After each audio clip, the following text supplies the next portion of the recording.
Hello, everybody, and welcome to Atheist Sunday School, your one-stop shop for everything Atheist Sunday and school. And boy, do we have a show for you today. Today we are covering Romans chapters 1 through 3. And we've got all sorts of commentary. We do. Look at all the books that are on the screen right now, everybody. Yeah, that's a good pile of books there. So it's I forgot one. Right. I forgot that one too. So I was looking over quite a few of these before the show. And yeah, we are finally delving into the epistles. So we have a whole bunch of letters to read through. We are not just, the ones on a single page, but also letters as documents. Yeah, isn't that crazy? Wow. Yeah. So we are starting off with Romans. It's probably the latest of Paul's letters, but it's also the longest, and it contains like the most theologically relevant stuff. That's why out of like all the letters in church history, this one is cited by theologians the most, I would say, because it's very theologically dense. Mm-hmm. Now, of course, there's more to it than just theology. In fact, I was reading through this commentary earlier, and the author goes so far as to say, like, listen, we can't just view this thing as a theological document. We still have to try to understand it in its historical context. Right. So, yeah, quite a lot of stuff to cover. So he wrote a whole bunch of letters to a whole bunch of churches. Of course, the letters are usually named after the place that he's writing to, because he's always writing it so the word that's used is pros, so it'd be like toward, or I mean, there are a few different ways to understand pros, but it'd be like toward, for, those are different ways to understand it. So it's always like pros, the Romans, or towards the Galatians. So these letters were probably not intended for like the whole Christian community, but they were probably intended for exactly who it says they were intended for those specific church communities in the places he was writing. And of course, a whole bunch of places he did not only visit, but we got stories about him visiting some of these places. Now, we didn't hear too much about the churches there, but we will be learning more about the churches there based on these texts.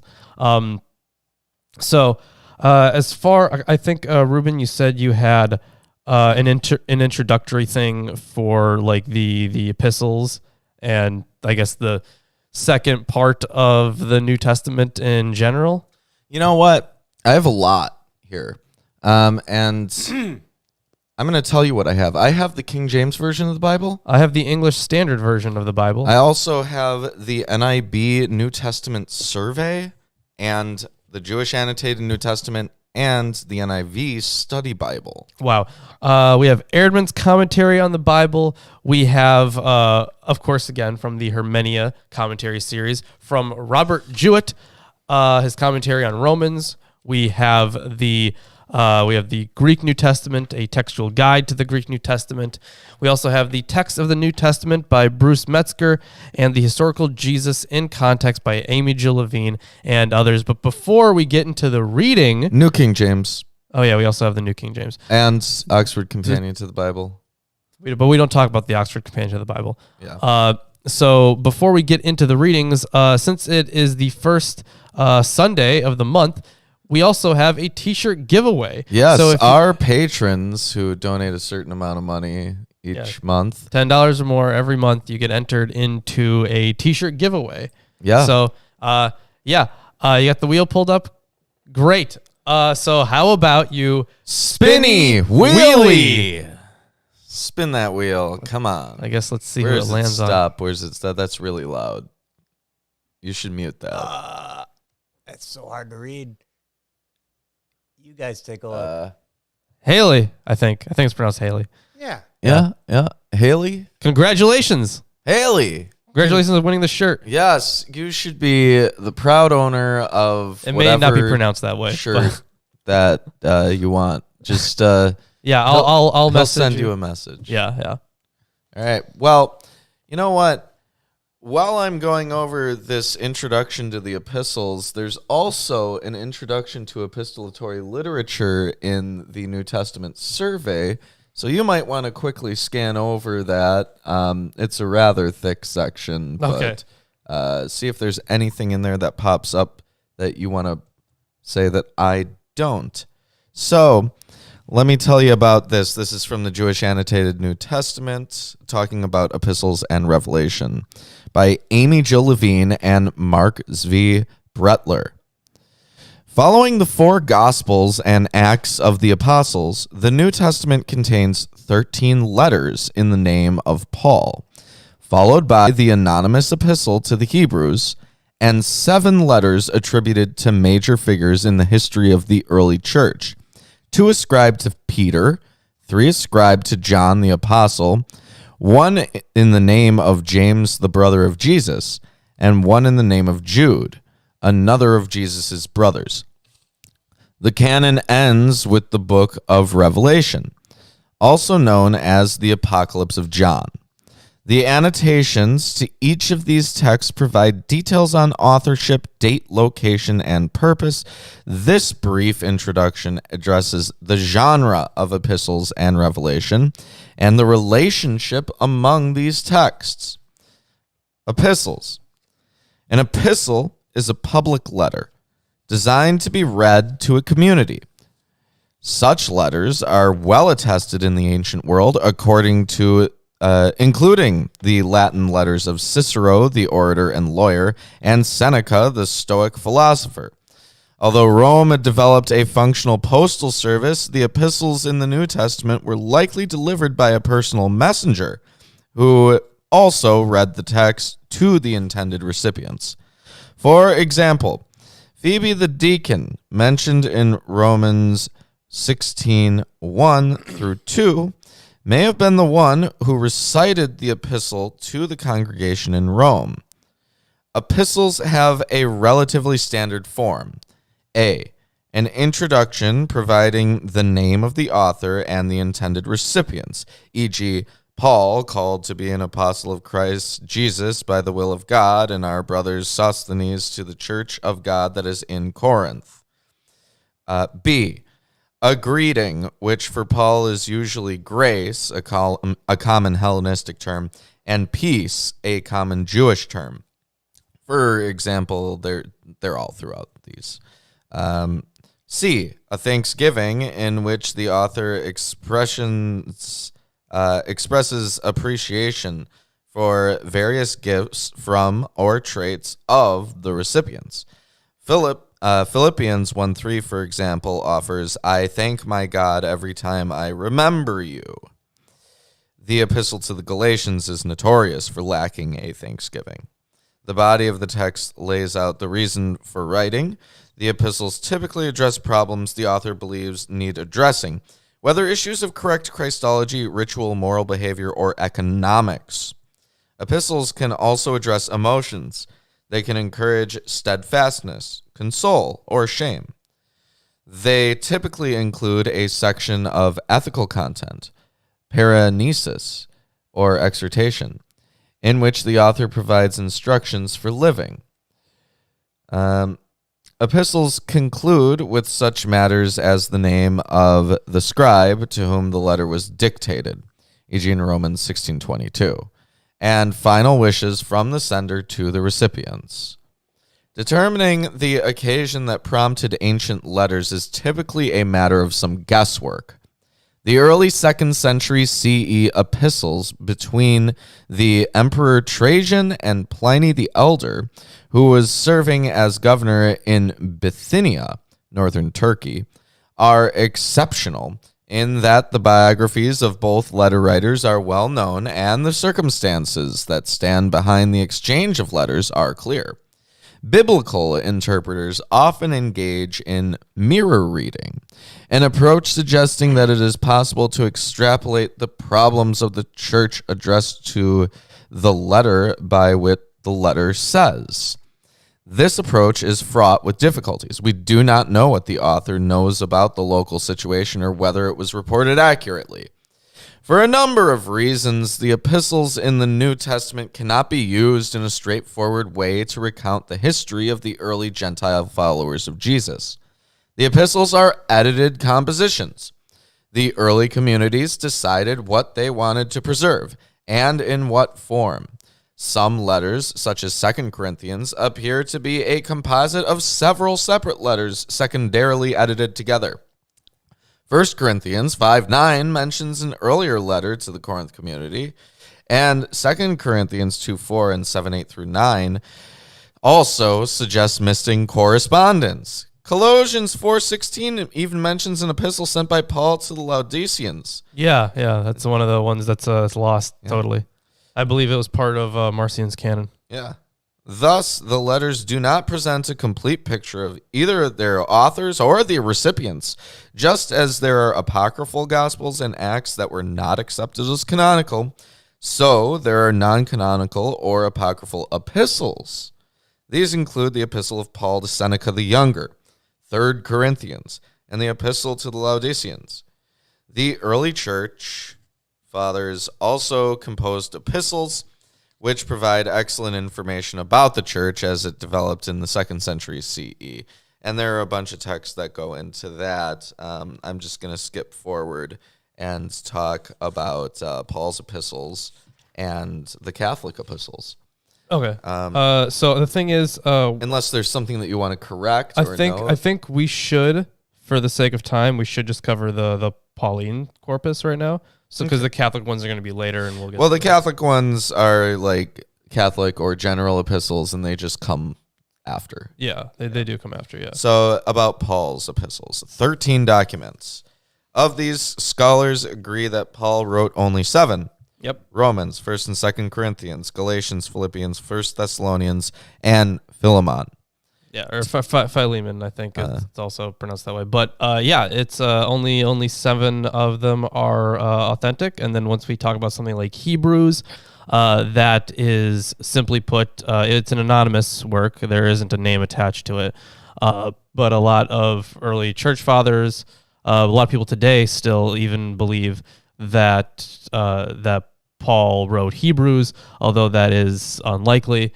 And we'll, of course, get to that a little bit more once we get there. But in the meantime, if you're still interested in that, you could watch our video on Hebrews that we did. And regarding the so these epistles that are within the 13 documents that are not genuine, there's a bunch of them: Colossians, Ephesians, 1st, 2nd Timothy, Titus.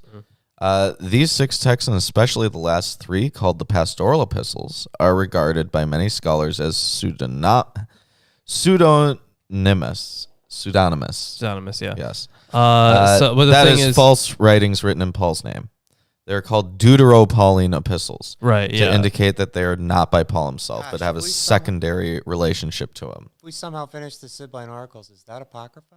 We didn't. It finish is. this. No, he said if we somehow manage to have time, while we're reading this, this would be great parallel reading if it's apocrypha. Well, the thing is, this Romans is none of the stuff we're reading right now on this show is apocrypha. No, the Deutero-Pauline epistles are not Friday, apocryphal. We could in tandem read this. No, the Deutero-Pauline epistles are not apocryphal. What are they? They're in the Bible, but they're forgeries. Is the thing. They were written. Sorry, my bad. Yeah, they were written under Paul's name. So like, let's say the reason that people did this is it makes a lot of sense. So let's say you wanted to sell a lot of copies of this book you wrote, but nobody knows who the hell you are, so they're not going to buy the book. But if you claim that your name is, I don't know, well, it doesn't really work anymore, but it's still a very famous author. You can say like, oh, the author of this book is J.K. Rowling. So like people will be like, oh, J.K. Rowling came out with a new book. Let's read it. So.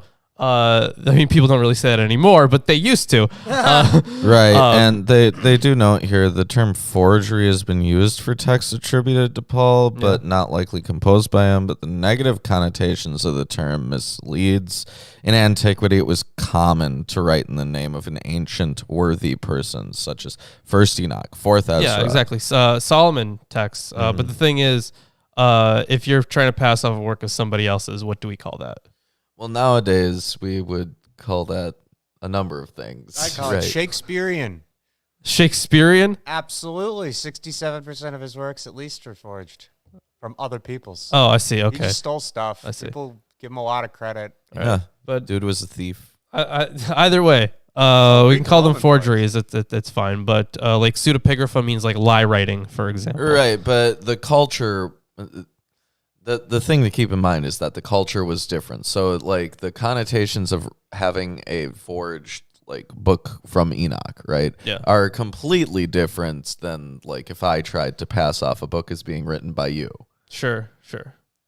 Like it would certainly be in today's world certainly much more frowned upon than it would be back then, but the action is still the same. Right. The order in which the epistles appear in most Bibles is from the longest to shortest, from Romans to Philemon. However, Galatians precedes Ephesians, even though the latter is slightly longer. Hebrews appears at the end of the Pauline letters, just prior to the central or Catholic epistles. That is, those addressed to the Christian community in general. Catholic means having to do with the whole or universal. With the exception of Romans, the authentic Pauline epistles are addressed to communities Paul founded. Because Paul did not found the Roman congregation, he takes more time in this epistle to describe his views. But for each congregation, including that in Rome, he addresses their specific needs as he understands them from his personal visits or messages from associates. The dates of the authentic letters and hence the order of their composition remain as much else a matter of speculation. Scholars generally agree that 1 Thessalonians is the earliest Pauline letter, with dates ranging from as early as 41 to 49. Thus, the text could have been composed within a decade of Jesus' death. Could have been.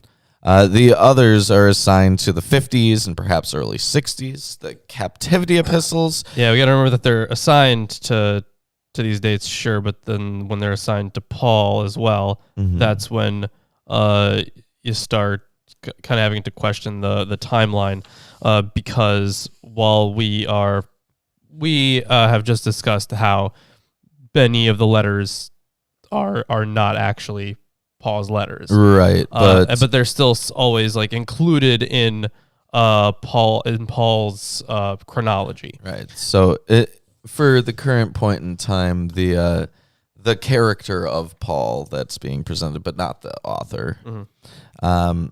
So these captivity epistles do include some pseudonymous works.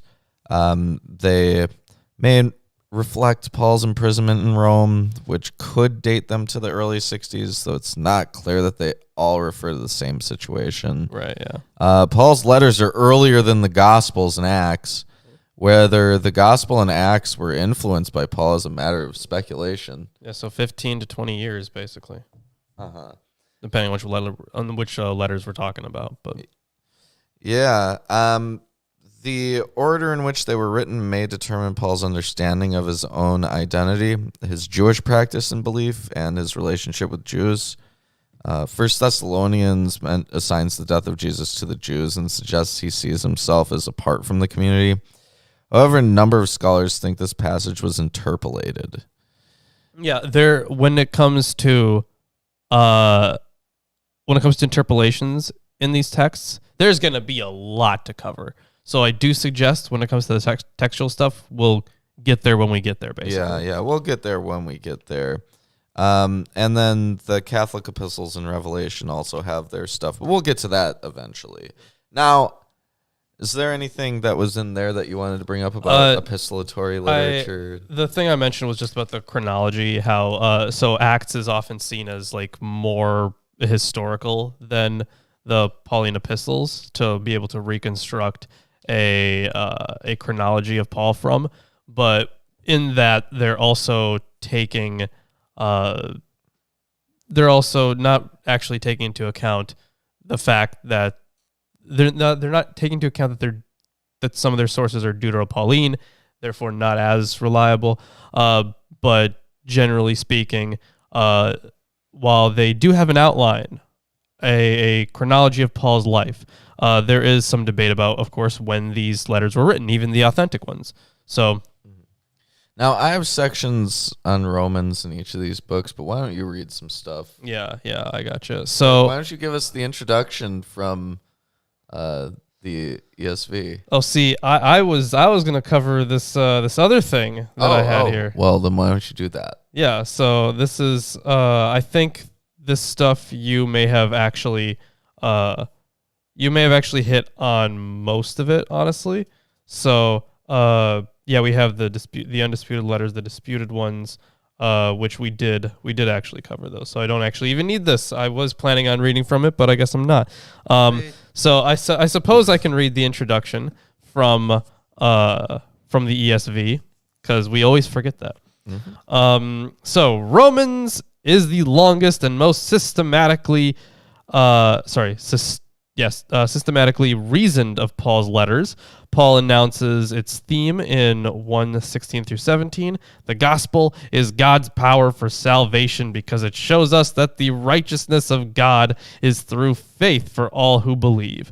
Paul explains the need for justification through faith because of sin.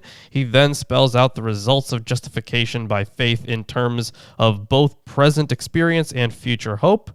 In the next 3 chapters, he expresses his sorrow that many of his fellow Israelites have not embraced the gospel, and he wrestles with the theological implications of this.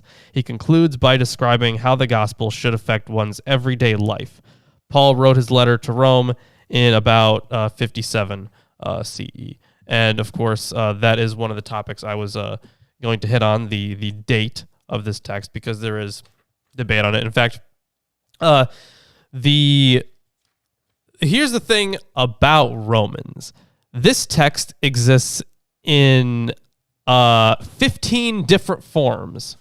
Oh. Yes. 15 different forms. Now, of course, some of them, most of them just end at different places. Most of them contain just entire sections that aren't there, or they contain extra sections depending on how you want to view it. There are a bunch of them, and part of the reason for that, I think, is because of Marcion. Now, we did talk about Marcion a lot on not only this show, but on a whole bunch of our videos.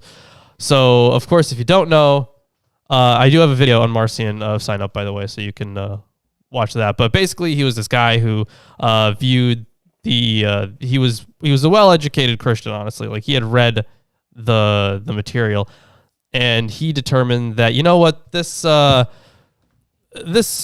of the Old Testament is kind of a dick. He must be evil. Yeah. And the good God of Jesus is coming to save us from this evil God.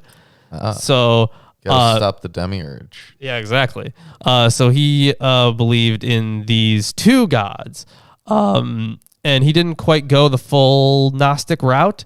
Gnosticism is kind of weird with their reverence for Paul, well, there's Gnosticisms, right? There's plenty of them. It's yeah, not just one. So it's still hard to because most, in fact, depending on how you want to define Marcionism, the vast majority of Gnostic groups didn't have I think they didn't have a reverence for Paul, and it seemed like Marcion did, because most of his canon was Paul's letters, and so it's very hard to actually fit him into that box of Gnosticism. Yeah. But either way, that's a whole different topic. But anyways, yeah, he is credited with the invention of canon. He was essentially the first guy to have a canon. And here's a quotation from Origen. It looks like, this person Marcion, and this is about him having it with Romans. This person Marcion, from whom gospel and apostolic scriptures have been falsified, took out the innermost part of the epistle, and not only this, but also from that place where it is written, quote, because everything that is not from faith is sin, quoting Romans. Yeah, that's Romans 14:23. Yeah, up to the end. So from Romans 14:23 up to the end, this is the claim from Origen. Continuing with the quotation, he cut out the whole thing. In other copies, furthermore, that is, in these that have not been corrupted by Marcion, we have discovered with this chapter a different situation. Indeed, not a few codices. Following that place which we have spoken about above, this is written. But to him who is able to establish you, Romans 16:25. However, the other codices, as in the present situation, retain it at the end. So, how much was cut out? Was some people think that that Romans 14:23 was just added by Marcion initially, even though Origen would probably disagree with that. But there's a whole bunch to talk about. In fact, the amount of hypotheses on this. So there's Lamp's textual genealogy, and then there's Allen's textual genealogy, and these are two. They have a lot of disagreements. So I don't know if you can pull up my camera, Chris. But here are the two genealogies. I know that they look like nothing there to you, but you can see. I made something like that last week. Yeah, but you can see they. There's a lot going on in them.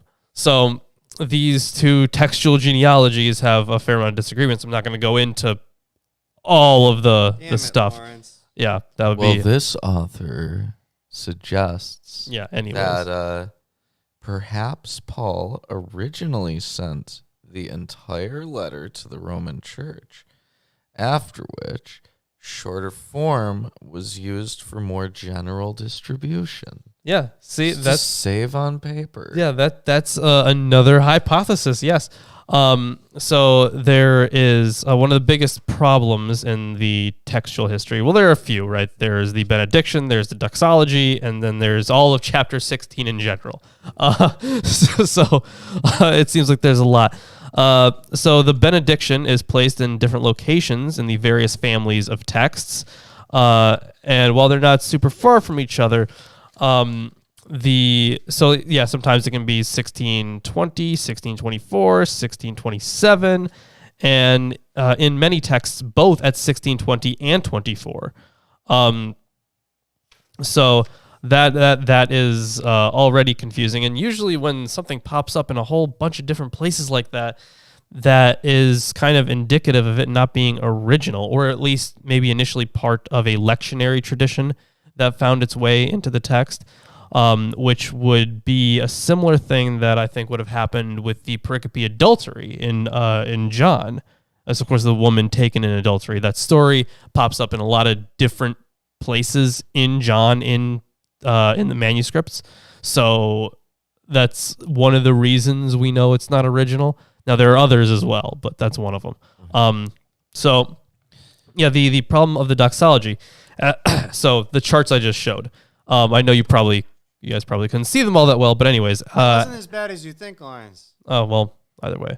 There were letters on those. As visible in the charts produced by Allen and Lamp, the doxology of 1625 through 27 occurs in different locations in the manuscripts of Romans. While one group of texts lacks the doxology entirely, others place it after 1423, after 1533, after 1623, or after 1624, and some texts add it twice. The most plausible explanation for its origin and use is related to Marcion's edition of Romans that ended with 1423. The resultant 14-chapter letter had no appropriate ending, especially for liturgical purposes.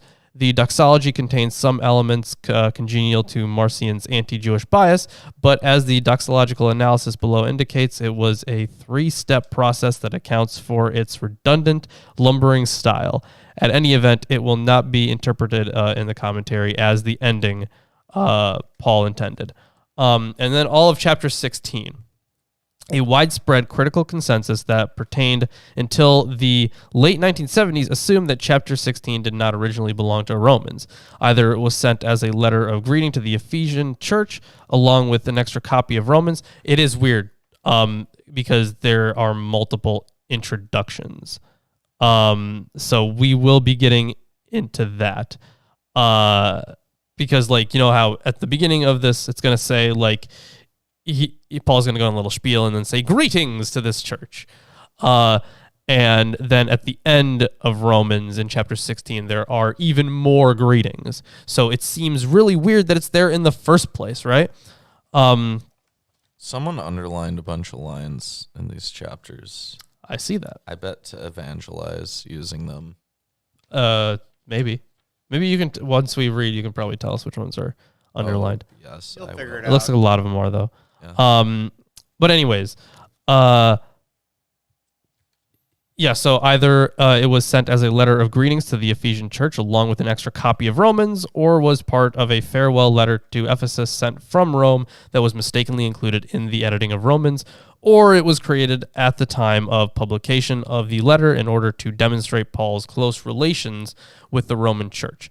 My initial adherence to a version of the Ephesian hypothesis was undermined by the argument of Karl Donfried and the text critical studies by Harry Gamble and Kurt Allen, who made compelling case that the textual history is best explained by an original letter of 16 chapters, and that the combination of recommendation and greetings is appropriate as an ending of an extended letter. Equally compelling was the argument by Wolf Henning Ulrog that the greetings in Romans 16 are highly inappropriate for the Ephesian setting or for any other church where Paul had ministered for a substantial length of time. The personal details concerning some of the persons he greets are formulated as if the congregation as a whole did not recognize their accomplishments, which is strange if Paul's knowledge of them coincided with the congregation's knowledge. It sounds like Paul is introducing and recommending them as reliable leaders in a congregation where neither he nor they were very well known.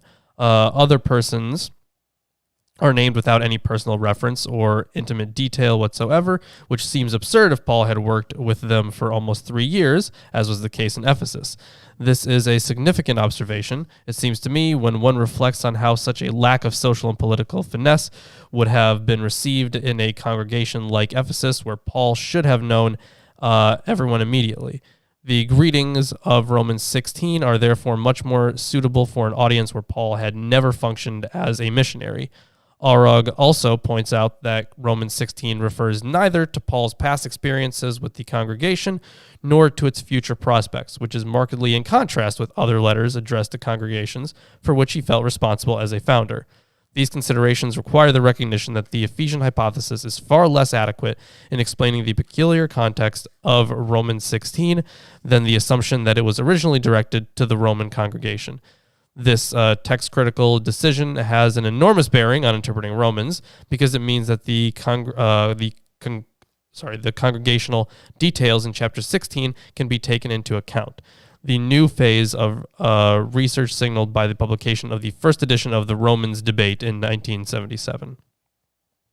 And apparently popularized the idea. And I think once we do get to it, we're going to have a lot more to say on chapter 16. Wonderful.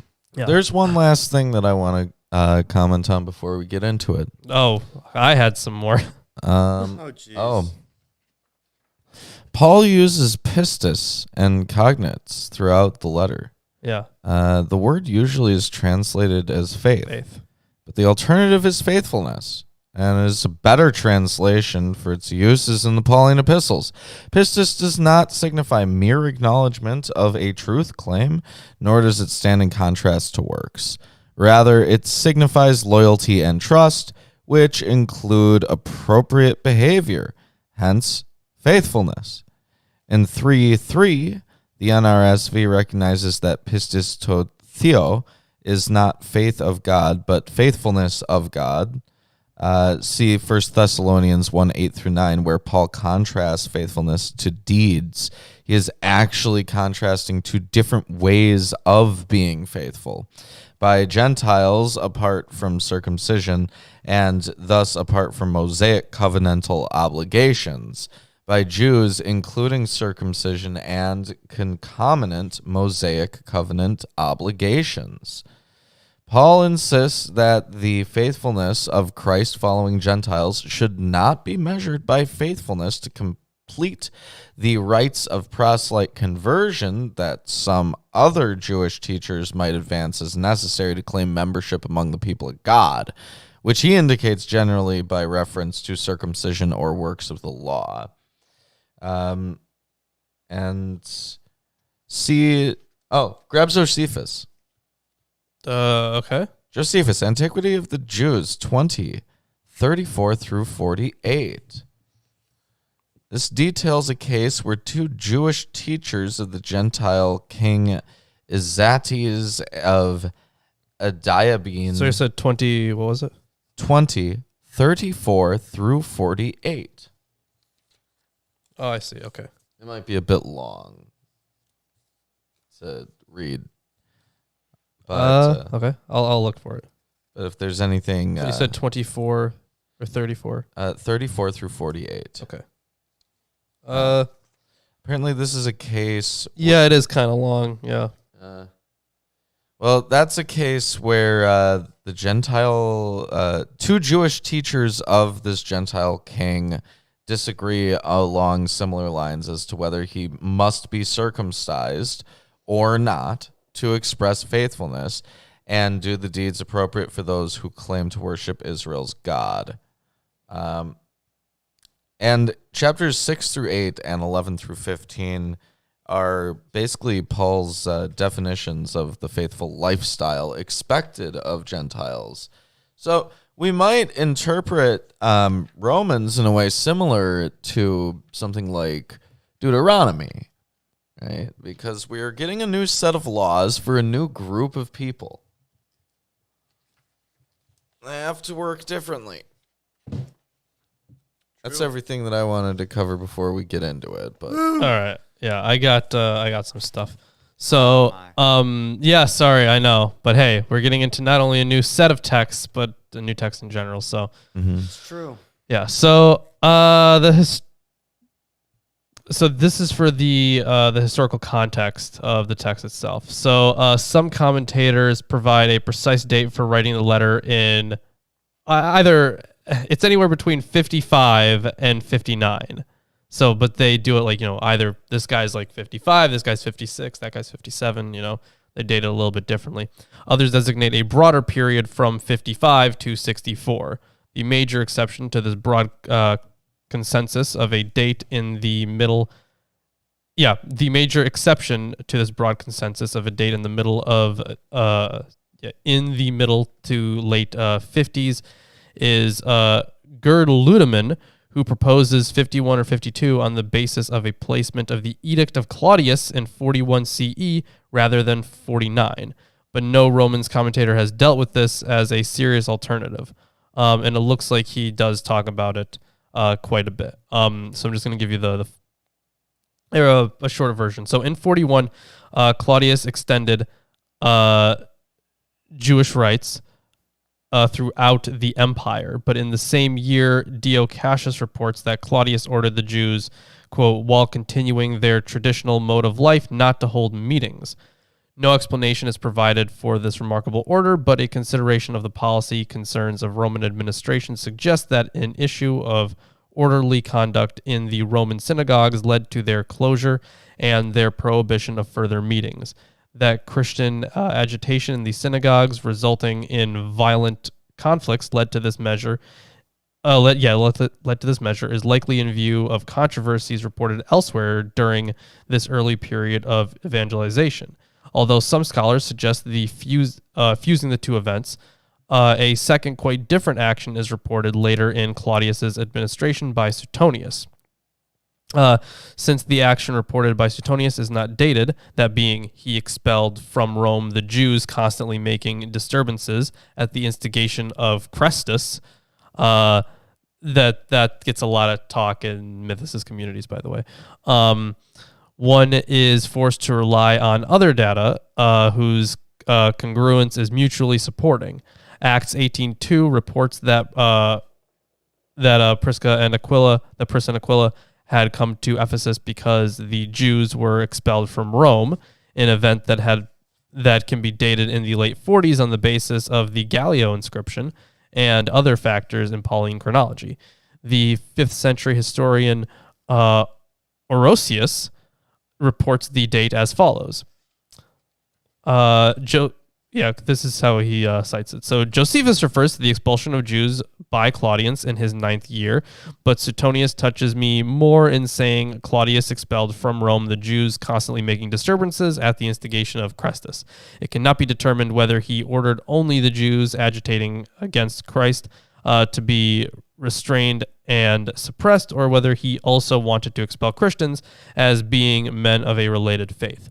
This places the Edict of Claudius between January 25th of 49 and January 24th of 50 CE. Since currently available editions of Josephus lack this reference to Claudius's 9th year, and since Orosius is sometimes inaccurate, skeptics tend to disallow this evidence. But this leaves unexplained the remarkable congruence between two pieces of otherwise unrelated material.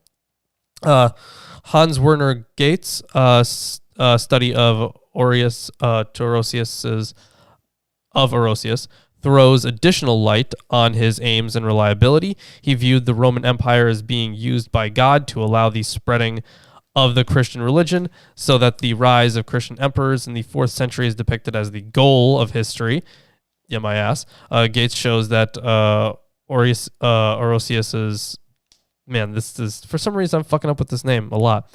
Yeah. That Orosius used two standards in evaluating Roman emperors: their relations toward Christians and their contributions to the empire. For his own time, Orosius sought to unite Roman nationalism with Christian patriotism, but there is no indication that this might have influenced his understanding of Claudius in the 1st century. In general, he appears to have been committed to the traditional requirement, quote, of truth as the highest command of history.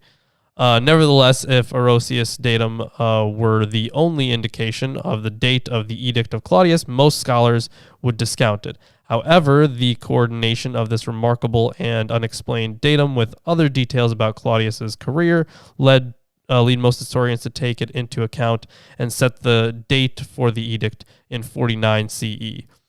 Since Paul could not have met Prisca and Aquila until after this date, it must be correlated with the 18 months of the Corinthian ministry, and Paul's departure with Corinth after the hearing before Gallio, datable on the basis of the Gallio inscription, to the 12th month. The 12-month period, July 1st, 51 to July 1st, 52, when one calculates the subsequent events in his career, taking account of the details in the letters and the realities of travel in the ancient world. This brings him to 56 or 57 CE as the final winter in Corinth, when the letter to the Romans was probably conceived and dictated. Okay. Yeah. There is more stuff here, but I'm just going to bypass it because we got to get to the reading. But it's mostly about the fact that there was an Octavian cult, it looks like, which, that makes sense. Emperor, they had, of course. Yeah, they had cults. They had their own imperial cults. And so, a whole bunch of them did. Yeah.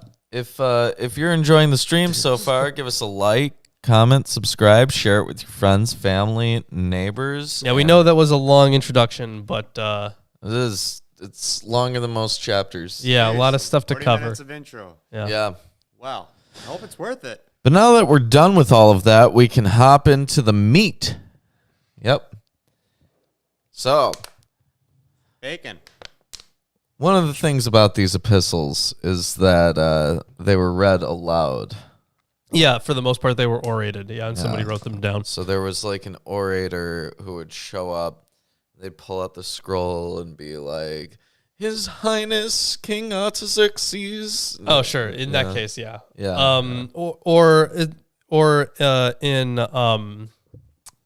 The thing is, if someone is at a church reading it, then it would just be, usually the one guy at the church who can read, and he would tell it to tell the people. But when writing it, even, Paul would have been, sometimes he could write it himself, but other times, he could be just dictating it to somebody to write down, which is actually a cause for a lot of textual problems, because if two words sound the same,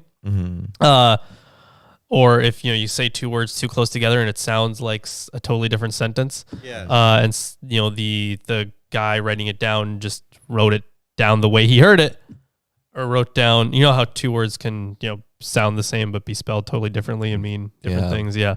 That can also. I don't know. No, you don't know. Yeah. So it. So it could be another cause for textual issues. All right. So let me hop into this. The Epistle of Paul the Apostle to the Romans, chapter 1. Paul, a servant of Jesus Christ, called to be an apostle, separated unto the gospel of God, which he had promised afore by his prophets in the Holy Scriptures, concerning his Son Jesus Christ our Lord, which was made of the seed of David according to the flesh, and declared to be the Son of God with power, according to the Spirit of holiness, by the resurrection from the dead, by whom we have received grace and apostleship for obedience to the faith among all nations for his name, among whom are ye also the called of Jesus Christ, to all that be in Rome, beloved of God, called to be saints, grace to you and peace from God our Father and the Lord Jesus Christ. Yeah, nice little greeting, and of course, lots of praising. Yes, so this is a formulaic introduction, like Dear Lawrence. Yeah, nowadays except a lot longer. we do that. Are super chats turned off? What? No, doesn't look like it. We didn't turn them off. That would be weird if they were turned off. So the thing is, we see a super chat button in chat. So, yeah, it is there on our end. Yeah, so I'm not sure what that is. But either way, maybe worse for other people. Not sure. That is weird. It could be on the mobile app. It could be, yeah. Yeah. Which would be weird, actually. It might be hidden somewhere. Also, yeah. Like in a drop menu. True. I don't know. It's beyond me. First, I thank my God through Jesus Christ for you all, that your faith is spoken of throughout the whole world. For God is my witness, whom I serve with my spirit in the gospel of his Son, that without ceasing I make mention of you always in my prayers, making request, if by any means now at length I might have a prosperous journey by the will of God to come unto you. For I long to see you, that I may impart unto you some spiritual gift to the end ye may be established. That is, that I may be comforted together with you by the mutual faith, both of you and me. Yeah, so it seems like in this section there is a good amount of debate on how to punctuate it, because, of course, in the Greek it's not actually punctuated. It's just kind of, once we have the translations, we kind of have to do our best guesses for where punctuation should be. So, for example, in verse 10, the punctuation of verses 9 through 10 is a matter of debate, with some scholars preferring to link pantote epiton prosiukon mu deomenos. So, always pleading in my prayers. Yeah. With the preceding verb making, so as to avoid the unlikely inference that Paul's entire early ministry was preoccupied with the trip to Rome, since this renders unceasingly and always virtually tautologous, and overlooks the distinction between the intercession and petition. It is better to place a comma at the end of verse 9 to make it clear that that phrase relates to the following petition. Yeah. So, but it does seem like, how you break up the text in translating obviously can make a huge difference. So, also Jesus is referred to as the Son of God here. Sure, yeah. Israel's also the Son of God, Exodus 4:22 through 23 and Hosea 11:1. As are angels, Genesis 6:2, Deuteronomy 32:8. Oh, question. Which verse? Verse 3. Oh, verse He's 3. referred to as the Son of God. Yeah. The Davidic king, the royal claim has political implications for the Jewish people, of course. And it involves an implicit challenge to a Roman emperor named Son of God, e.g. Claudius, Nero. Yeah, so, well, the thing is, at this point in time, would it have been Nero? I don't know. But like I said, the imperial cult. But being declared a son of God is a Judaic notion of royal as well as priestly authority. It contrasts with the apotheosis tradition by which deceased Caesars were hailed as gods.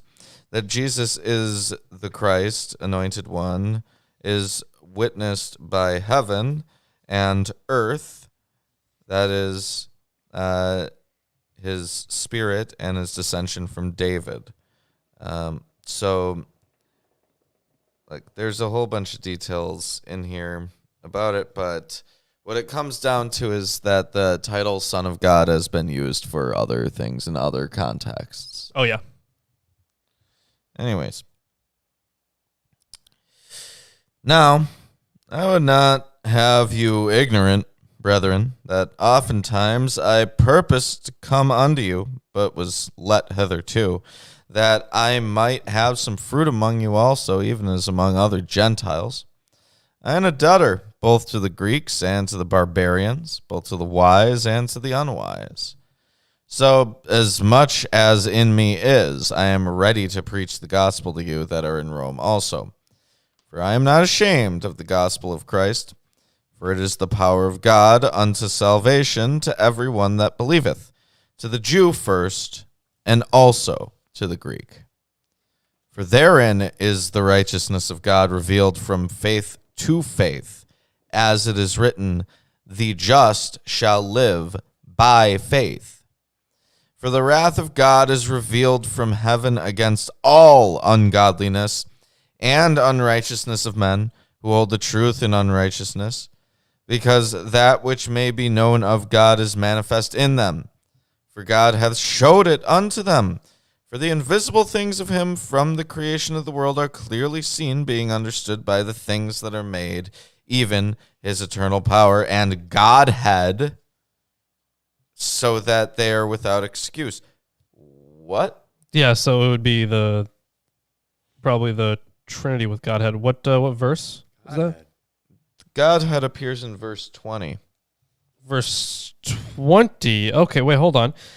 For his invisible attributes, namely his eternal power and divine nature, have been clearly perceived ever since the creation of the world in the things that have been made, so they are without excuse. Okay, so yours translates for Godhead as divine nature. Okay. Yes. Yeah. So that, you said that was verse 20. Okay. I mean, I'll take a look at it, but it is interesting that that yours uses it. Yeah, it is weird. Very right. uncommon. Yeah, exactly. It wouldn't be. Well, the thing is, what he would probably be referring to is not the gospel proper, as in texts. But the gospel is the term. Because the word that's used is Eugelion, right? So it's like that's the good word is essentially the thing. Mm-hmm. So that's what he would be talking about. He would be talking about the stuff that he has heard through his travels, and you can talk about his conversion all you want, but either way, he somehow he converted, and he had picked up these stories about this Jesus guy. So he wouldn't be talking about the Gospels as the written texts that we have them today. Mm-hmm. Yes. Because that when they knew God, they glorified him not as God, and neither were thankful, but became vain in their imaginations, and their foolish heart was darkened. Professing themselves to be wise, they became fools. That gets quoted at us a whole lot. Yeah. Fool. And changed the glory of the incorruptible God into an image made like to corruptible man, and to birds, and four-footed beasts, and creeping things. Okay, idolatry, right? Yeah. Wherefore God also gave them up to uncleanness through the lusts of their own hearts, to dishonor their own bodies between themselves, who changed the truth of God into a lie, and worshipped and served the creatures more than the Creator, who is blessed forever. Amen. Yeah, I also wonder if this, because this is of course the whole idolatry thing, right? Mm-hmm. But I'm also wondering if there was something else to this that the author that Paul would have had in mind. Like if there was a specific thing that he thought was, being worshipped that should not be worshipped, essentially. Right. Hey, maybe it's Baal. No, not at this point. No, Definitely not. No. I miss maybe the Baal days. Maybe it would be like some kind of Gnostic sects, perhaps. But no, I guess he wouldn't be complaining about those for being around for so long, because they weren't. Right. I'm looking currently at that was verse 25, right? Yep. Yeah. So it looks like there's mostly an emphasis here on the actual Greek terms. It looks like the verb that's used is used broadly and positively in the Septuagint and the rest of the New Testament. We noted Paul's use of the term for his own activity in 1:9. That's the one to worship. So the selection of this term in coordination with sabuxesthai indicates that Paul does not wish to isolate Roman polytheism as the only prominent expression of false worship. The universal scope of his argument includes all forms of worship and logically places Judaism on the same level as polytheism. Every religion infected by the universal urge to suppress the truth can be involved in worshiping the creature rather than the creator. The term ktisis could mean creation as a whole or a particular creature, of which the latter appears more probable to commentators in light of the reference to humans, birds, animals, and reptiles in verse 23. Makes sense. The failure to worship God as a creator violates the foundational belief in the Old Testament and in all later forms of Judaism, of course, a belief shared by Christians. Paul had reiterated the basis for such belief in verses 19 through 21. Now he creates a most memorable wordplay in the wide arena of discussion up to Paul's time, which articulates the distinction between the creature and the creation. So it just looks like it's not only Jews that would be, worshiping. They're still probably worshiping the same God, but they're worshiping in a wrong way. Right. And then it would be the actual Romans, the polytheistic ones as well. All right. For this cause God gave them up unto vile afflictions. For even their women did change the natural use into that which is against nature. And likewise, also the men, leaving the natural use of the woman, burned in their lust one toward another, men with men, working that which is unseemly, and receiving in themselves that recompense of their errors, which was met. Yep. So we know exactly what they're talking about. Yes, they're talking about the homosexuals. Yes, they're talking about the homosexuals. Here's something kind of interesting. Oh, this is actually kind of fucking funny too. So it looks like the word that's used there is actually, he used the term female rather than woman, which conforms to the usage in the Septuagint version of the creation story, which makes sense. and the formula of Galatians 3:28 that refers to biological rather than social differences. So this seems like a very early. Okay, what are those? You know how incels usually instead of saying instead of just saying women, they say females. Like there's like some scary thing. Well, these verses. No, I don't. But that's terrifying. They just don't use the term woman because like they want to look at it as scientifically and biologically as possible.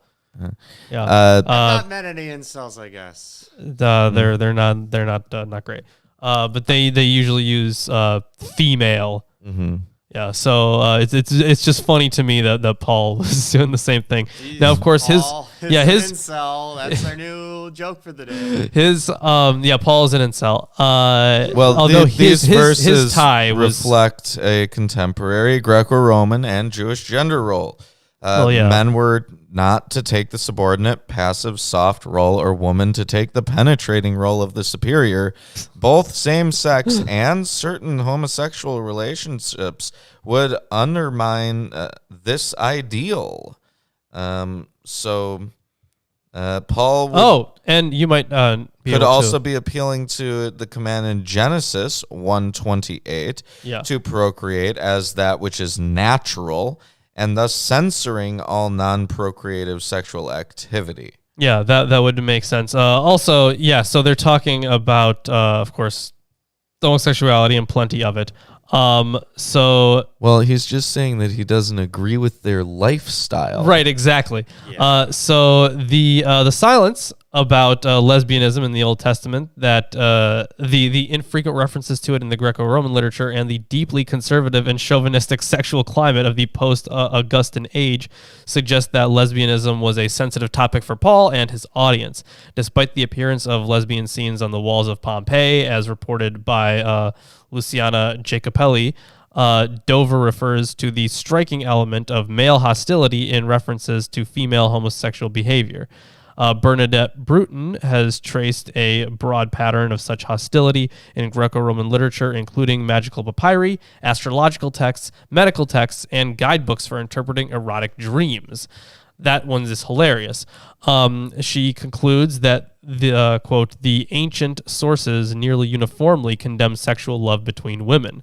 There is evidence of frequent jokes in Greco-Roman culture about homosexual behavior, but few about lesbians.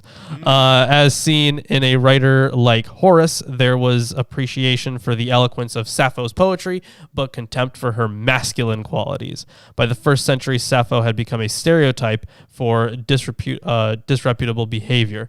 Of course, Sappho, very famous ancient Greek poet who was a lesbian. And guess where she was from? Lesbos. What? Yep, that's where we get the whole association. So Paul's description of lesbian behavior as exchanging the natural use for the unnatural employs a philosophical language that gained particular prevalence among the Stoics. They taught that proper use of objects is according to nature, and that the failure to follow common sense and the inner law of one's being was against nature. Who cares? Just live your life. Get that stick out of your ass, Stoics. A lot of people say that New Testament doesn't talk about any anti-homosexual stuff. They usually say Jesus didn't. Okay. Paul definitely does. Yeah. Mm-hmm. Well, it's like, it's unnatural. Shut the fuck up, Paul. I don't know what Jesus he didn't say anything anything about it. No. You know what he did say, though? He said, I love you, beloved disciple. Will you come to bed with me? He said, will you hug me? That that's what he said. Well, he said that anyone who removes even a jot or a tittle from the law. He said that none of it will change until all time comes to pass. Yeah. And we could interpret that as including the laws regarding, but it really depends on how you interpret the references to homosexuality in the Old Testament. But it could be interpreted that way. Could be, yeah. Could be. Anyways, and even as they did not like to retain God in their knowledge, God gave them over to a reprobate mind to do those things which are not convenient.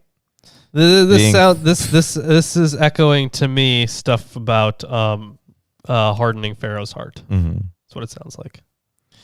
He's already not following me, so go off.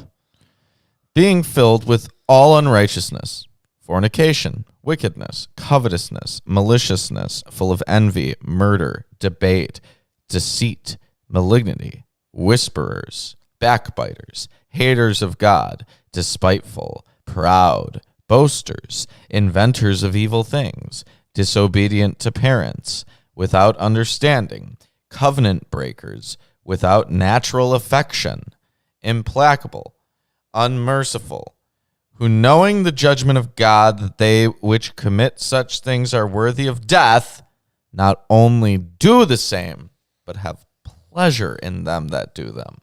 Wow. He really hates the gays.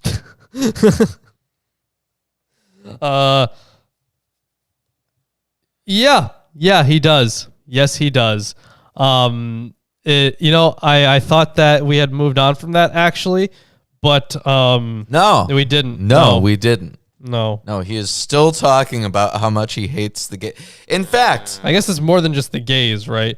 Because the thing is, what's natural and unnatural. I guess. Well, he again makes a reference to natural affection. Yeah, that's true. So, and Paul is screaming incel.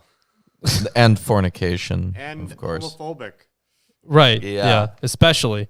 Very strong about that one. Yeah. In fact, he may or may not continue ranting about the gays in future verses. Yeah, you just coming up. Abruptly start a gay rant. Well, hold on. In the middle of whatever. Jeez. So it looks like. So the people that he's talking about. So yeah, he has this little rant about the gays.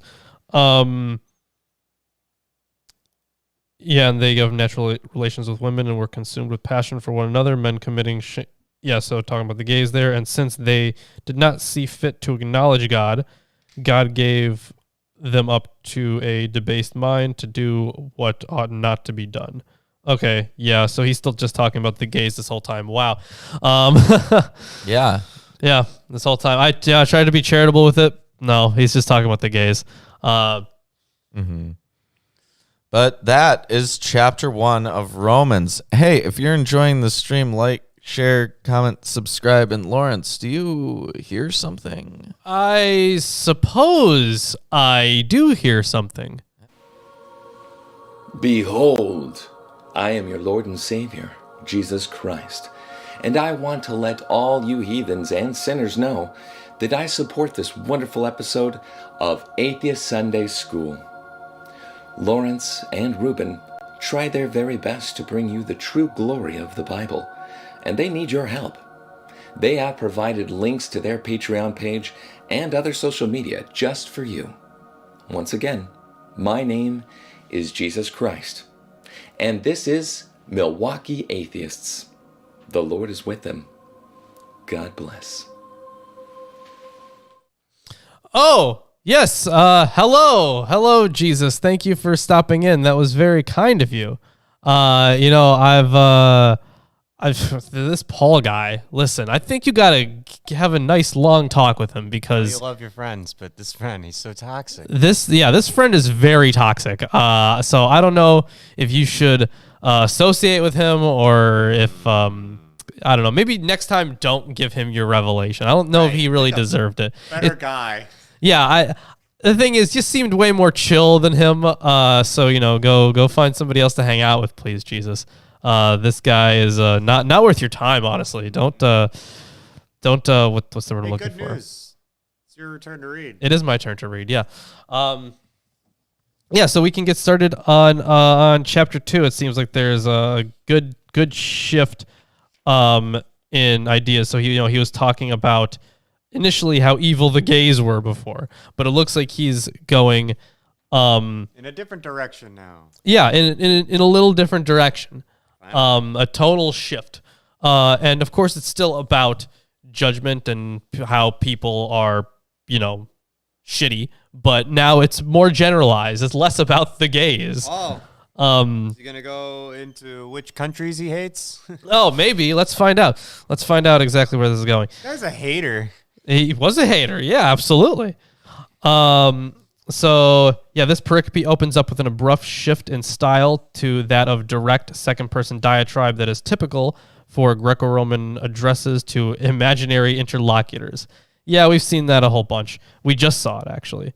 Let's hop into it. But look who's back. Have you been consulting with the gays and the lesbians? Sure. Yeah, is that what you're doing? Sure. Maybe seeing what they thought about Paul? I'm sure they're big fans. Are you? Yeah. Wouldn't you be? I mean, maybe from like an ironic perspective. Yeah. Yeah. That's about it, though. That's about it, yeah. Like in this section, Paul sets forth principles that govern God's judgment. There we go. God judges 1, according to truth, 2, according to deeds, and 3, according to the light a person has.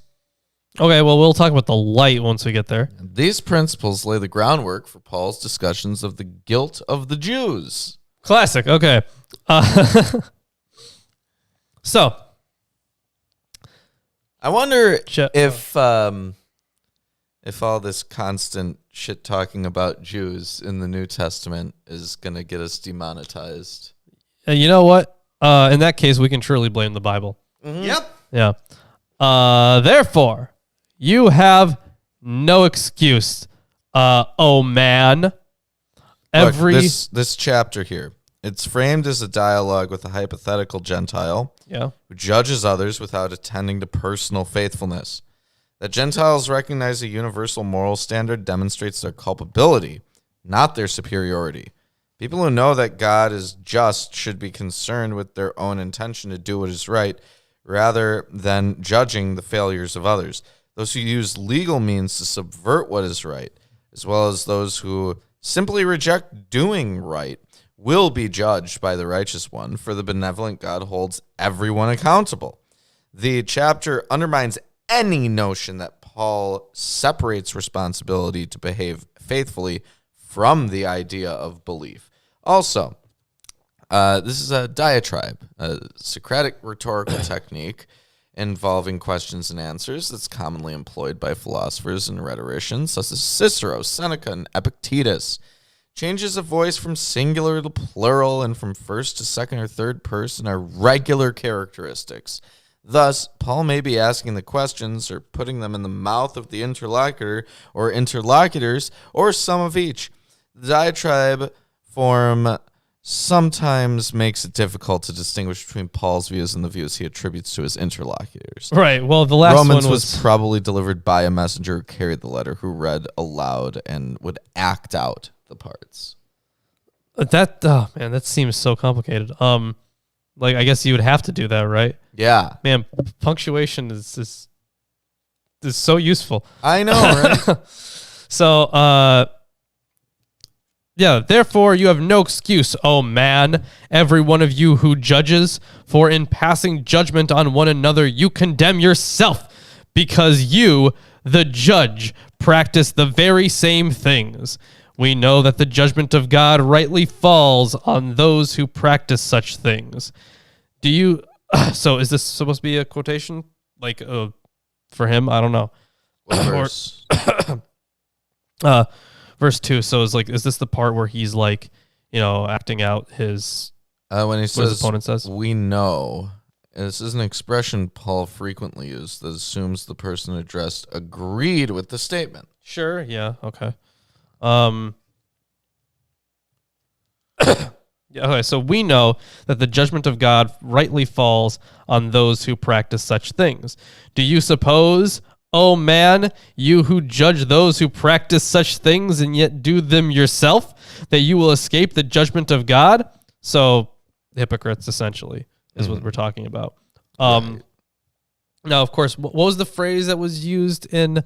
was it the Sibylline Oracles? No, it was in Acts. It was the whitewashed wall. Yes. Yeah. And I think it was used once or twice in the Old Testament at some point. Was it? Yeah. I only remember it from refers Acts, to I like think. covering up something unclean with like, a superficial exterior. Oh, okay. But either way, it would make sense why they're attacking hypocrites here. Or do you presume on the riches of his kindness and forbearance and patience, not knowing that God's kindness is meant to lead you to repentance? But because of your hard and impenitent heart, you are storing up wrath for yourself on the day of wrath when God's Yahweh makes sense. When God's righteous judgment will be revealed. Mm-hmm. Yeah. He will render to each one according to his works, to those who by patience in well-doing seek to glory and honor and seek for glory and honor and immortality. He will give eternal life. So yeah. So this is Psalm 62:12 says, "And steadfast love belongs to you, O Lord, for you repay to all according to their work," which introduces the topic of deeds. yeah, that is true. It does. And it looks like not just the deeds, but what you're doing them for as well. Mm-hmm. But for those who are self-seeking and do not obey the truth, but obey unrighteousness, there will be wrath and fury.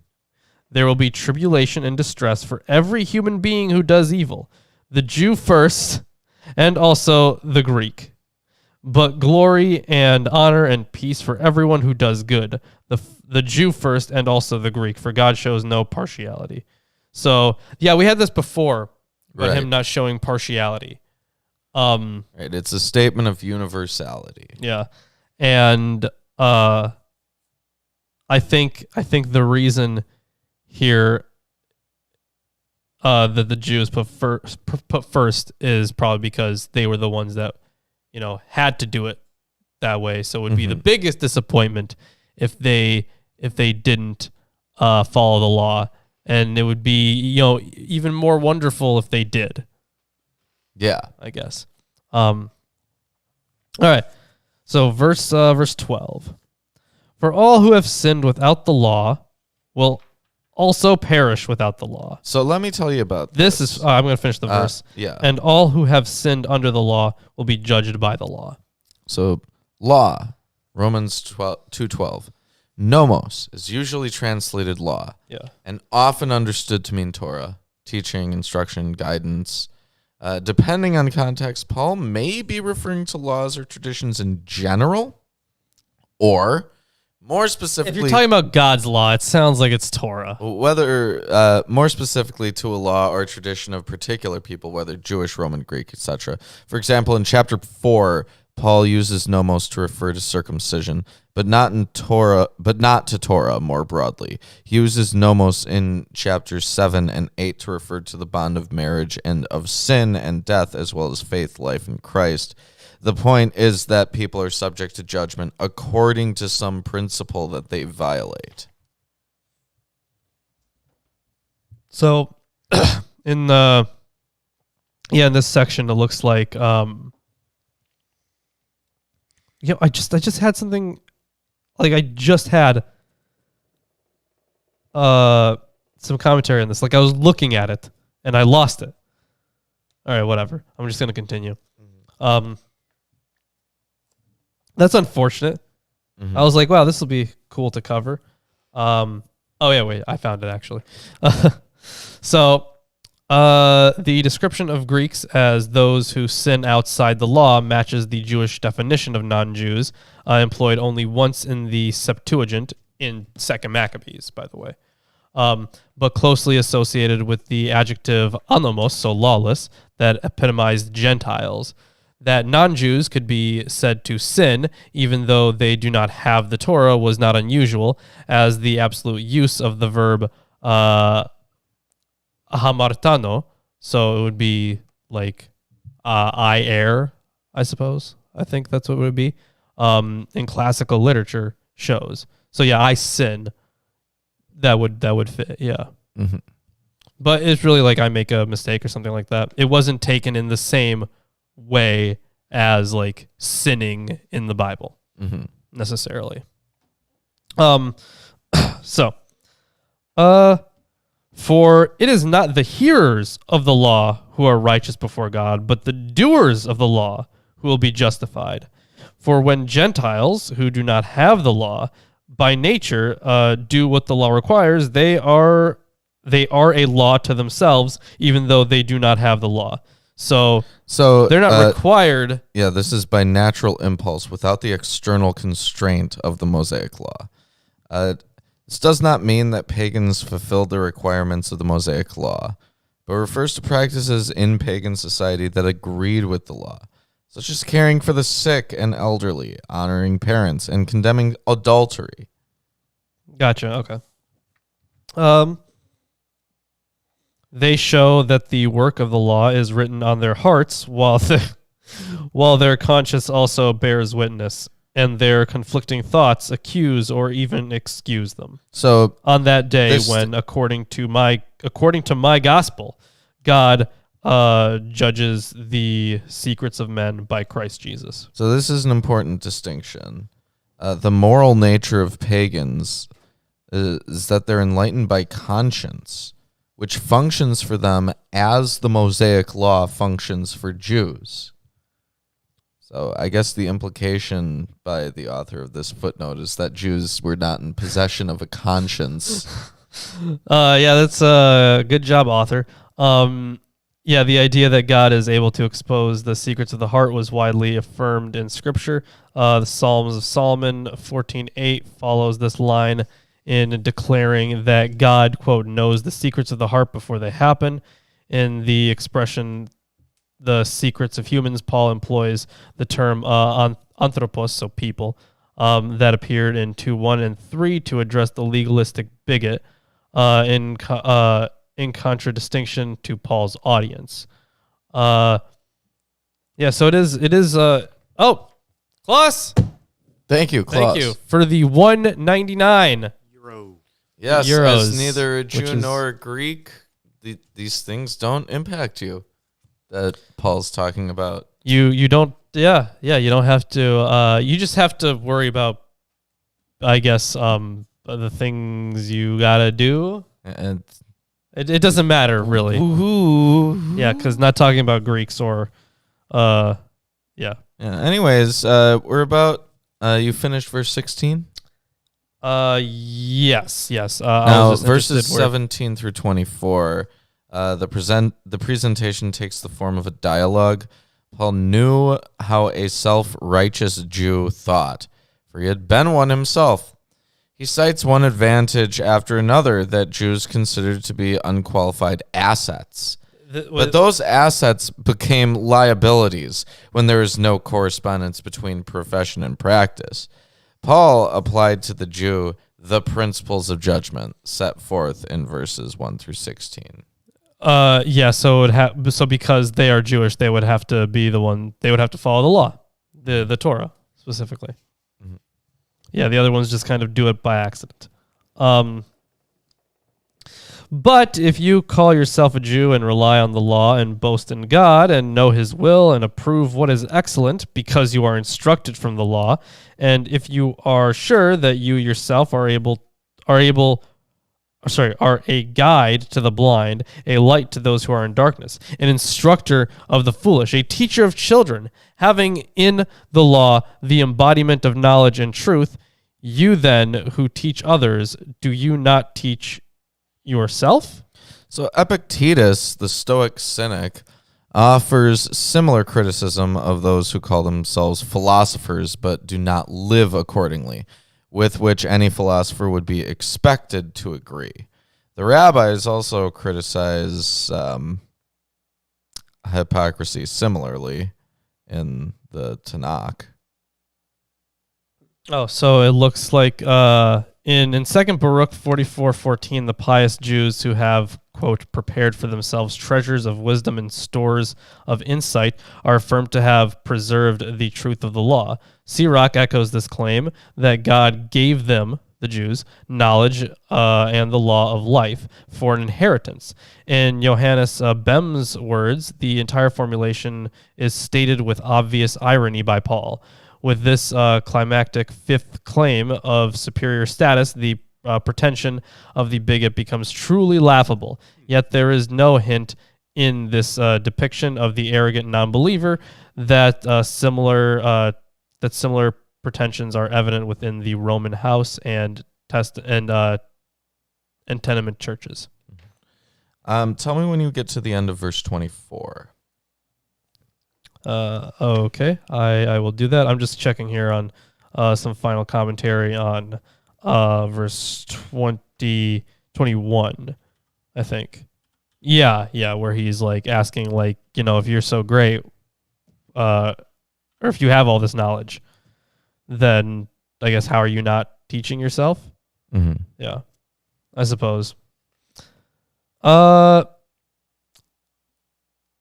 actually, I didn't even finish verse 21. Yeah, you then who teach others, do you not teach yourself? While you preach against stealing, do you steal? Hopefully not, right? Because then they'd be hypocrites. Right. You who say that one must not commit adultery, do you commit adultery? You who abhor idols, do you rob temples? You who boast in the law, dishonor God by breaking the law. For as it is written, the name of God is blasphemed among the Gentiles because of you. So, I feel like that's taken out of context, but okay, Paul. Not only is it taken out of context, it's wrong. It's an altered form of Isaiah 52:5 based on the Septuagint. Yeah, I see that. Well, the original meaning of Isaiah's remark in 52:5 was that God's name was reviled by the Gentiles on account of Israel's captivity. In Paul's context, it is made to refer to Israel's transgression against the law. Paul alters the... wait, hold on. On account of you, my name is continually blasphemed among the Gentiles. So, because Israel was sinning. Mm-hmm. So it was reviled by the Gentiles on account of Israel's captivity. In Paul's context, it is made to refer to Israel's transgression against the law. Right. Paul alters the sequence in order to bring the crucial phrase into the emphatic position. And there, Isaiah was indicting nations, not Israel or even certain hypocritical Israelites. Paul describes the opposite outcome from what should result when Jews announce God's righteousness to the Gentiles. Behold. Behold! Thank you. Thank you for the €2. Yes. I have another bit that I want to read out about the upcoming verse. We're about to get a reference to circumcision now. Circumcision, the removal of the foreskin of the penis, signals I like how they had to define it. Because no one's ever heard of circumcision. Right. You're picking up a commentary on the Bible, you never heard of circumcision. Never. To you, right. That is a thing. Signals for 8-day-old boys born to Jews, their identity within a Jewish family. For non-Jews, whom Paul is usually discussing when referencing circumcision, it indicates the adult man's transformation from Gentile into Jewish identity, i.e. proselyte conversion. This particular rite became a flashpoint for demonstrating commitment to Jewish communal identity, or not, following the Maccabean crises of the 160s BCE, when the Greek rulers and Judeans who were seeking to curry their favor sought to make it illegal. Circumcision was widely recognized among Greeks and Romans, not only as a central identity marker for male Jews, but also for non-Jews who sought to become identified as Jews, according to Horace, Tacitus, Josephus, and others. Paul refers to circumcision as ergon nomo, which is usually translated works of the law.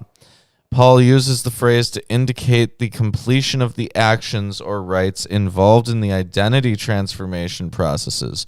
Works of the law means for Paul the rites related to proselyte conversion. Paul insists that Gentiles who turn to God because of the faithfulness of Christ are to remain non-Israelites, and that is the faithful way for them to live. In contrast, Paul expects Jews to circumcise their sons as the faithful way to live. Similarly, for Paul, the Torah was given to Israel to guide behavior to demonstrate the righteousness of God to the nations, but it was not given to the nations. Paul sees circumcision as an advantage for male Jews because it marks them as dedicated to God's righteousness, and thus it also makes them deeply aware of sin and the need for God's mercy and forgiveness. All right. So now let's get into the circumcision section, shall we? Mm-hmm. For circumcision indeed is of value if you obey the law, but if you break the law, your circumcision becomes uncircumcision. What? Mm-hmm.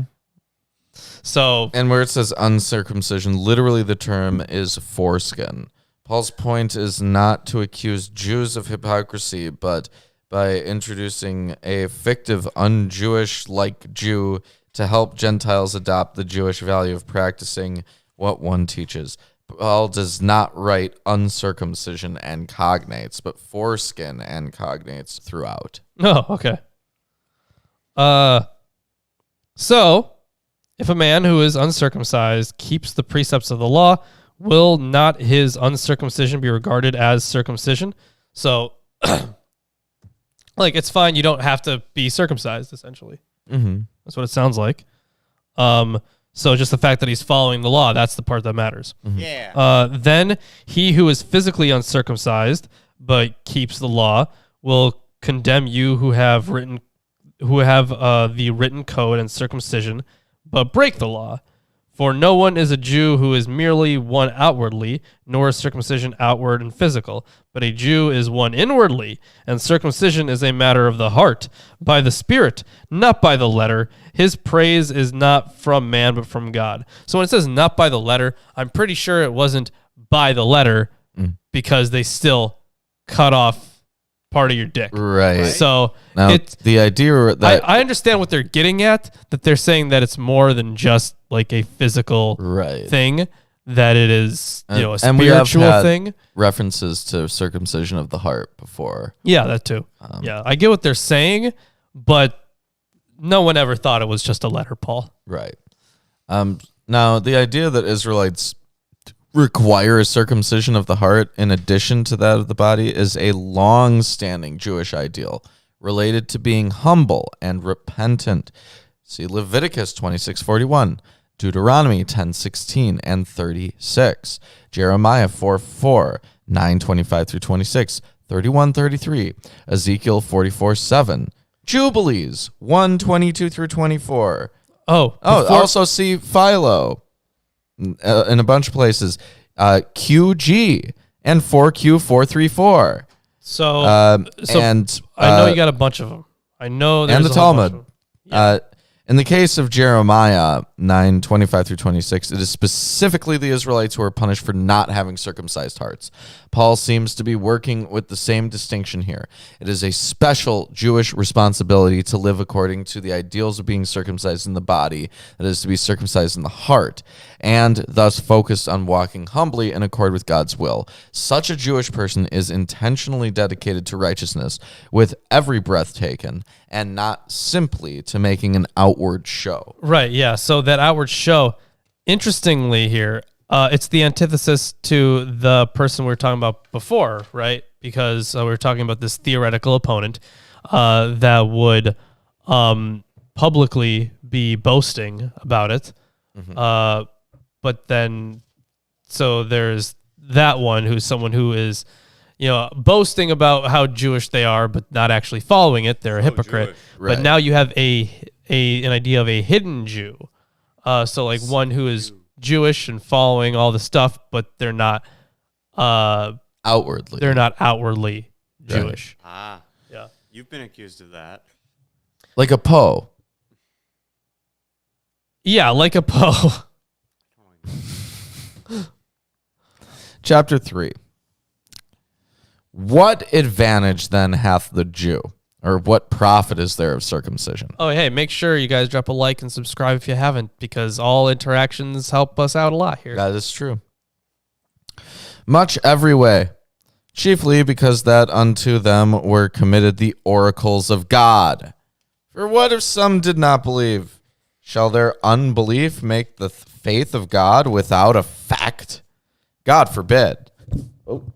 Yea, let God be true. You all right there, buddy? Yeah, the book shifted. It's heavy. It weighted the microphone awkwardly. God forbid. Yea, let God be true, but every man a liar, as it is written, that thou mightest be justified in thy sayings, and mightest overcome when thou art judged. Yeah, so does their unfaith not abrogate the faithfulness of God? So while the logic of the question seems to demand the answer yes, the use of may prepares the audience for the negative answer that Paul provides with a vehement denial, because may means not, essentially. Mm-hmm. So I therefore translate the first question as, what then if someone were unfaithful, which brings it directly into relationship with Paul's answer in verse 2 about the oracles of God being given in faith to the Jews. But if our unrighteousness commend the righteousness of God, what shall we say? Is God unrighteous who taketh vengeance? I speak as a man. God forbid. For then how shall God judge the world? Carlos, the $4.99 dollarinos. Thank you, Carlos. Very much appreciated. Yes. For if the truth of God hath more abounded through my lie unto his glory, why yet am I also judged as a sinner, and not rather as we slanderously reported, and as some affirm that we say, let us do evil that good may come, whose damnation is just. What then? Are we better than they? No, in no wise. For we have before proved both Jews and Gentiles that they are all under sin. So interesting here. So where it says, what then? Yours says, are we better than they? This one says, yeah, are we Jews any better off? Or are it looks? I'm gonna check the Greek and the textual commentaries here, because it seems like there's a good amount of like subtle differences, I suppose. Well, the essential point is very clear. So let me continue on here. They're all under verse sin. 9, right? As it is written, there is none righteous. No, not one.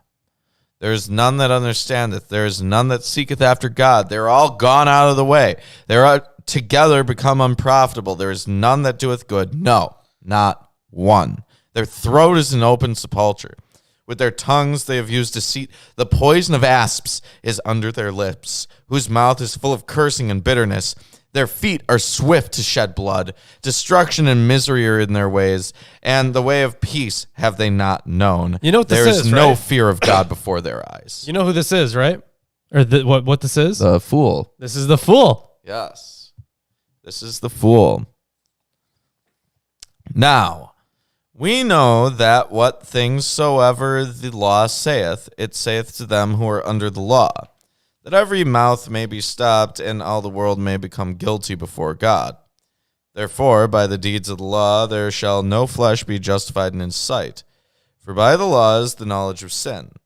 But now, the righteousness of God without the law is manifested, being witnessed by the law and the prophets, even the righteousness of God, which is by faith of Jesus Christ unto all and upon all them that believe. For there is no difference. For all have sinned and come short of the glory of God, being justified freely by his grace through the redemption that is in Christ Jesus, whom God hath set forth to be a propitiation through faith in his blood, to declare his righteousness for the remission of sins that are past through the forbearance of God, to declare, I say at this time, his righteousness, that he might be just and the justifier of him which believeth in Jesus. Where is boasting then? It is excluded. By what law? Of works? Nay, but by the law of faith. Therefore we conclude that a man is justified by faith without the deeds of the law. Is he the God of the Jews only? Is he not also of the Gentiles? Yes, of the Gentiles also.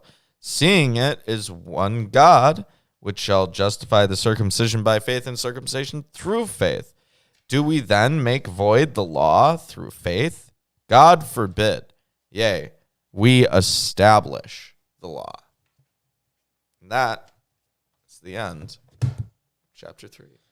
Yeah, so this the passage that we just read from 27 to the end represents an abrupt change in style from the elevated grand style of 31 through 26 to like a very short, crisp dialogical exchange between Paul and an interrogator. Yeah, it seems honestly, it seems all a little bit like pretty different from the rest of it, because he was arguing for, of course, the how important it is to follow the law, right? In like in all your practices, and that would demonstrate your faith, right? Yeah. And then, but yeah, I guess, yeah, when it changes from the works to faith, I guess he is kind of he's pointing out that is faith, is doing the works. Yep. Sounds like Jordan Peterson. Does it? Oh, right. He denies that like atheists are atheists because if they were really atheists, it would be apparent in their actions, because faith is something that you do. It's not something that you have. I see. So by engaging in regular, everyday, normal behavior that doesn't involve like murder and lying in darkness, you're not really an atheist, because you're engaging in faith, because faith is action.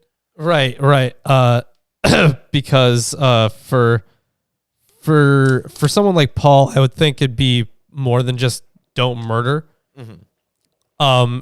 It would have been like, the praying. Actual what? Praying. Yeah, like it would be praying properly, right? It would be following the like all the actual commandments. Mm-hmm. And for someone like Peterson, he removes some of those commandments, right? Because like one of them is, of course, that there is no other God before me, kind of thing.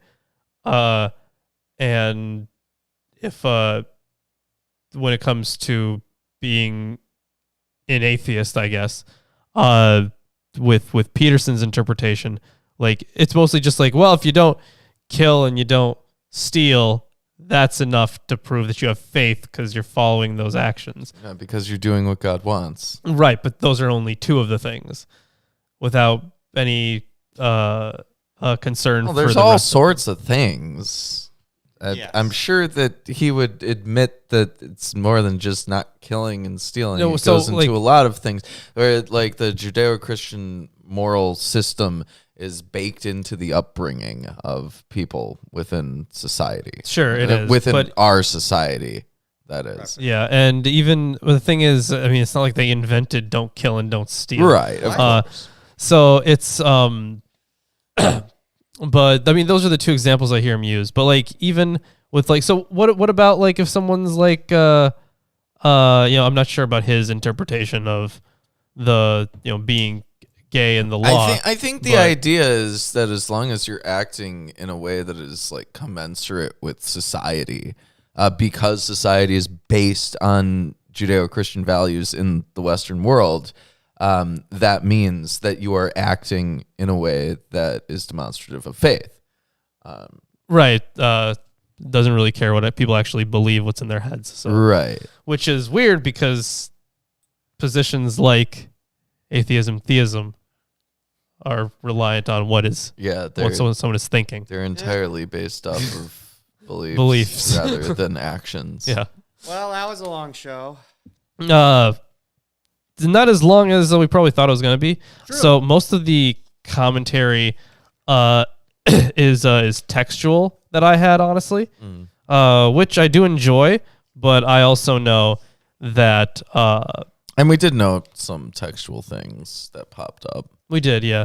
But I also know that it's not for everybody. If I spent too much time talking about the specific phrases that he's using and the construction of the letter as a whole, like there was a whole section on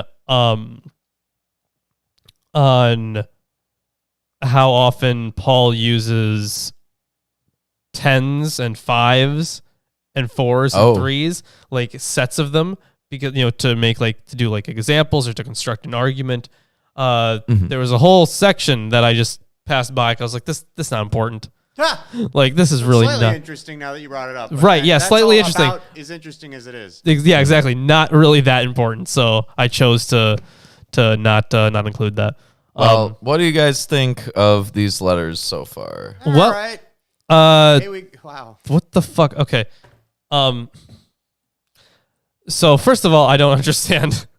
I do not understand the merch thing right now, No, the shopping tab is broken. because it used to not show up anything for a little bit once they changed it from the merchandise tab to Right. shopping. They must still be making changes. They must be, because then I fixed it. I got it all onto this new shopping tab, and then it was there for a week, and now Chris is just looking at it, because for the past month it's been 3. They've just Now had it's 3 4. shirts. Now it's 4 shirts. Arbitrary. Yeah, I don't know how it's okay. Anyways, Thank you. There is a lot of talk about what counts as sin, what counts as like a real Jew, right? And how What do you mean by that, Lawrence? Oh gosh. What's a real Jew? it's a no true Scotsman thing, dude. Yeah, I was gonna. That's say. what they were going for. Fallacy. Yeah. Yeah. Anyways, Yeah, I So- would say that a real Jew is someone who well, you believes just have in to believe. Judaism. Yeah, who believes in Judaism? Yes, It but doesn't make them a Hebrew. the point that they were getting to is that it has to be both in. It has to be with the demonstration of your faith through Yeah. works. Yeah. Is what Paul was getting to, and there was a. It's nice to see the judgment at the end of time. Thank again. you, Ryan. Ryan. Thank you very much Yeah, for the $2. we appreciate the $2. Yeah, and for the commentary, right? You know what? I actually I saw your comment. I meant to respond to it. So he commented on a video about like beginner commentaries. So it depends on what you want a commentary on exactly. Eerdmans is okay. Eerdmans is okay as a beginner commentary for the Bible more generally. And We had Hermenia. Yeah, if you want to spend like $2,000. no, that's not a beginner one. That's not a beginner one. No, it's not. But you can begin with it, and maybe you'll finish. You could try like the Old and New Testament surveys as well. Those are options for beginner ones. But it really depends on on the topic you want to cover. Because if you're just doing like, Old Testament stuff, or if you want like a specific part of the Old Testament, or a specific part of the New Testament, there would be a whole bunch of stuff that I could recommend. Might be like different books for individual books, right? It could be different books for individual sections of books. Yeah. There's a lot to cover. A lot of work has been done on these subjects. So it really depends on what exactly it is you're looking to learn about, I would say. But those are 2 general ones, the New and Old Testament surveys from the New Interpreter's Bible and Eerdmans' commentary on the Bible. Those are good general beginning ones, I would say. Mm-hmm. And Helena Blavatsky's don't listen to him. The New Testament. Don't listen to anything he's saying right now. That's a lie. He's lying to you. All right, Oh, you don't want the Blavatsky minute? Yeah, I kind of do a little bit. Yeah, so do I. Wow. Anyways, yeah, it was nice to see a little section on, stuff that will happen at the end of time again. And I was not expecting the amount of homophobia. Yeah, we That was a should have named surprising amount. this episode "Paul Hates the Gays." Yeah, but would that have? I don't know if the YouTube algorithm would have liked that very much. Nope. They don't like anything we do. You know what? That's a good point, actually. right? Yeah.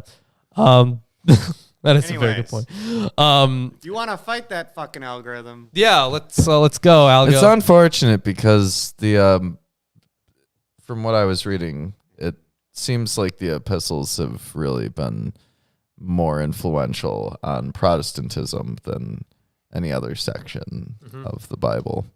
Because they have, over the course of church history, what were the big debates? You had debates about Christology. You had debates about Trinitarianism. You had debates on soteriology. That's salvation. Yeah. And Paul, like Romans, as a starting point for salvation is important because he's telling you straight up that like this is what will save you. This is what will happen. Like the part that we just read, and it was in chapter 2, I think. About salvation. Yeah, like huge section on it. So it's way more critical for the Christian reader to know about that. Because you can see, they're trying to save themselves, right? And I guess their family too. So I understand why it would be so important for them. But it is interesting that because of that, the Gospels themselves, the stories about Jesus himself, have been put on the back burner. Right. So the epistles have been more influential because, like, by the time you get all the debates and all the church schisms, people have already read the Gospels. They know what's in there, and they know what's in the epistles too. But now they're just debating about the stuff in the epistles. Yeah. So that's what we're doing now. For a while, we're going to be reading letters. Yeah, we are. But then eventually we will get to the best part. Yep. The end, Revelation. Yep. That is probably going to be the best part. It is. Yeah. It is. You're going to love it. Good. So if you're going to love it too, Chris. good. Yeah. If you enjoyed the stream today, give us a like, comment, subscribe, share it with your friends, family, neighbors. Check us out on Patreon, where you could become a patron. We already gave the spiel at the beginning of the episode, but you could be on the show. You could be in patron hangouts. Could win one of those shirts like someone did earlier. You could buy a shirt. Buy this shirt. Yeah, buy this shirt right here. This is one of my favorites. Do it now. Actually, the meaningless one. Go This is to that fourth link. shirt. Buy the shirt. You don't regret it. No, I'm not telling you that you won't regret it. I'm telling you don't regret it. Well, see, I'm gonna tell them that they're not gonna regret it. Well, they better not. No, they better not. And we also have a Facebook and Twitter. And an Amazon wish list full of books. Yeah, and I did check Nightbot earlier, and it was connected to the channel, so I don't know why it's not working at all. Maybe their server's busted. Can someone put in a command? Can you put I in? tried earlier, like last episode. It didn't Can you work. try it now? What is it? I don't know. Just do like a behold First? something. Just try behold. Yeah. No, it's, Behold. Just one behold. Yeah. I know. Okay. So yeah, for some reason it's just not working, I guess. Unfortunately. Oh, there it is. There. So it works. Nightbot has arrived. Hey, Nightbot. It works, but What's it's just up? not doing what it's supposed to. Derpy, anyways. Yeah. So, Yeah, so like you said, Amazon wishlist links are all in the description because Nightbot is not doing its job. Indeed. Yeah. And we will see See you on on Friday. Friday.